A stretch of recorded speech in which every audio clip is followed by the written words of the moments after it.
মাছ এবং মাংসের স্বাদ হবে দ্বিগুণ। তো এখানে হচ্ছে আপনার ঘরোয়া মশলা, আপনার কিচেনে থাকা অল্প মশলা দিয়েই কিন্তু আপনি ঘরে বানিয়ে নিতে পারেন স্বাদ অনুযায়ী।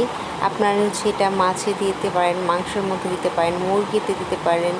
এখানে মাছ মাংসের মধ্যে একটা যে আমরা ঘরোয়াভাবে একটা মশলা তৈরি করি, তো আসুন জেনে নেওয়া যাক আমরা কীভাবে এই মশলাটা তৈরি করে নিচ্ছি। হাতের কাছে সব মশলা দিয়েই আমরা কিন্তু তৈরি করে নিতে পারি সহজভাবে। তো চলুন আমরা কীভাবে কী দিচ্ছি।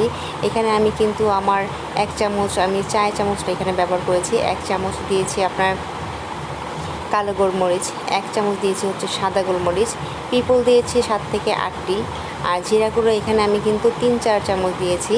5 থেকে 6টি আপনি শুকনো মরিচ দিতে পারেন বা আপনি এর বেশি দিতে পারেন।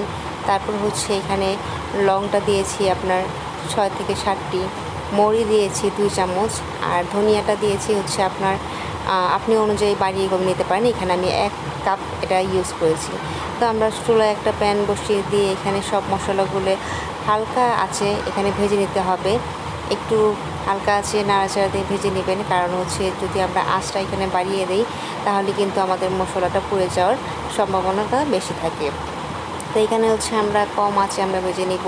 আর দেখেন আমার সুন্দর করে ভেজে নেওয়া হয়ে গিয়েছে। যখন একটু বুঝবেন যে কড়কড়া হয়ে গিয়েছে তখন হচ্ছে আপনি ব্লেন্ডার করে নেবেন। আর দেখেন আমার মশলাটা হচ্ছে রেডি।